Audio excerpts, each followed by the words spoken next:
keep it 65 foot deep. There's no pump. It'll pump all that oil out. So what we did is put 3 barrels of oil. We pumped all the oil out of the tank. Then we put 3 barrels in it.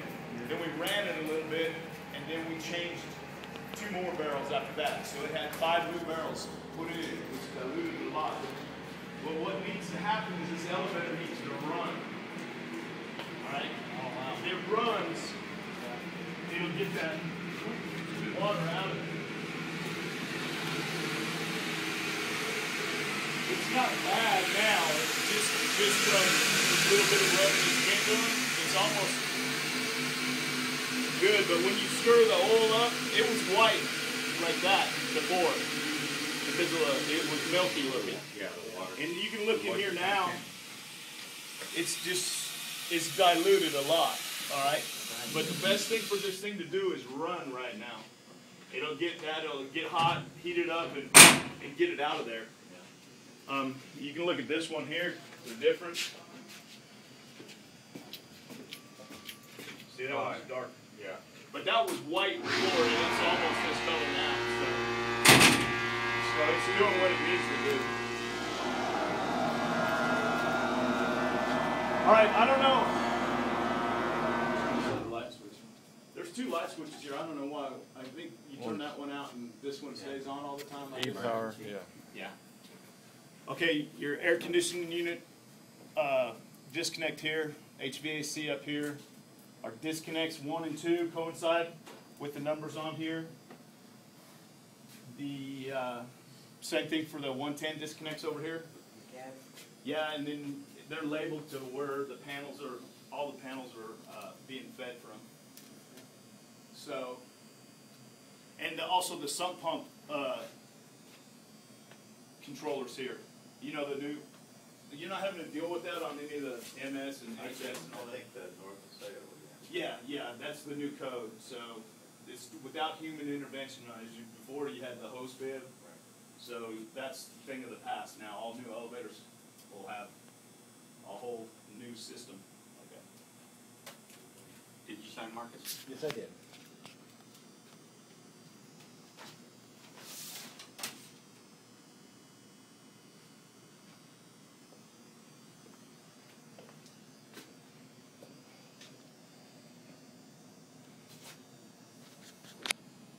When hunting season comes, you can hang your meat here, you know. So. Yeah. I don't know where the fire panel is. It's in the Fire alarm panel's in the main electrical room. Mainly. Yes, sir. Where is that? It's Along the west arcade. about in the middle. It's number 006. One? It's not far from it. And they went with Simplex or Siemens? Siemens. Siemens. Siemens, yeah. 006 or 002? 6. 6? Does anybody have any questions about the room? There is. Are y'all doing your own, or are we taking care of the fire service testing once a month? Do y'all do that? You're going to have to ask fire about that. Okay. Because there's a log here that needs to, and you just turn it on fire service, and we'll go out and look at that here in a minute. Oh, don't they do this in the mid through a fire service test? Yes. I think y'all do it after hours, and you do emergency power and all that They do it stuff. on the mids, yes. Okay. I don't know. Okay. So there's a form in here that just to document that it was done. And then if you get with Danny, you know, Danny Greer, he can hook you up, fix you up, whatever you need. Okay. Does anybody have any questions about anything in here? Okay, let's go out and look at the elevator. Elevators. And the Cadillacs also have it for the fan. Is there a fan in Yes, sir. Yes. Yes, sir, there is. Go by that. Yes. That's all the 1, 2 to the elevator. All right, I've got this one plugged here. Right here is your fire alarm, your fire service. If you come in and this light is red, then that means that one of these devices, either in the machine room or in the lobby here, I don't believe there's any devices in the shaft. No, there is. There's smokes in the shaft. What is that? That's a heat detector. This is open air. You can't have a smoke detector there because the wind will blow the smoke away. So that's a heat detector. Okay. And If this light's lit up, then that means that one of these devices went off. So you need to go to the fire alarm panel, figure out what's up, reset the fire alarm panel when it's safe, then come and reset your elevator. Your elevators will either be parked here on this floor with the doors open, or on the next floor up with the doors open. You heard, hit this to reset, that's FEOK1. I can't change that key. I know y'all like your own keys, but that's all elevator companies who've gone to the same key. It's a national elevator code, okay? It's FEOK1, and it looks like a Coke machine key. Okay? This key right here. Okay. I don't think there's a difference, but they have different switches here. You might. FEOK1. Yes.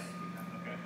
So remember, you put the key in, go to reset for about 3 seconds, and then back to off. If the elevators are parked here with the doors open, you'll see the elevator doors start to close and that hat will go out.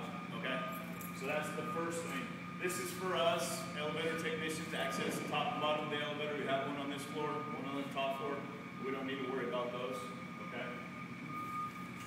And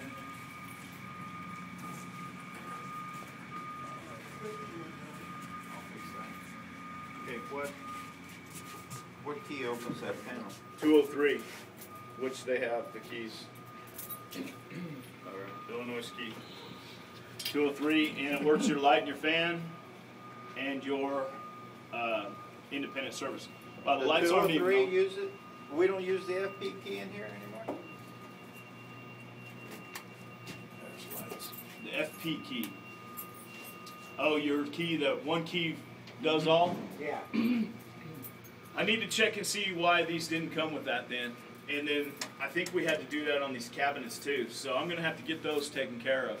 All right, and swapped out. And I'm not going to mess with this one because this one works in conjunction with the other one outside for accessing the top and bottom of the elevator. Okay, so this one here. Nowadays, I don't know why you would ever want to stop your elevator unless you were using it for something and you didn't want someone to steal it. You had it on independent service. So that's right now. It's a 205 key, and then we're going to have to get it swapped out. Well, that would come in good because if we have a problem with the elevator, You can just stop turn it off. it right there. Yeah, we Okay. stop it. And rather than get it, the disconnect, you can just lock it off. Oh, okay, okay. And then Yeah, go ahead, Rick. That needs to be that special key. All right, y'all know how you got your light and 2-speed fan, 203, same key that opens this, works this, and then independent service, which I have it on right now, so we could do this. So Now, when you have it on that first one, it's light That's and the fan, Right. or just the light? yeah, you just got higher speeds of your fan. Okay. But this is But once you turn it to the right, the light's gonna come on automatically, and they're gonna stay on with the speed of the fan. L203. But this, because it's a parking garage and it's glass back, if people get trapped in this elevator, the fan has to stay on all the time.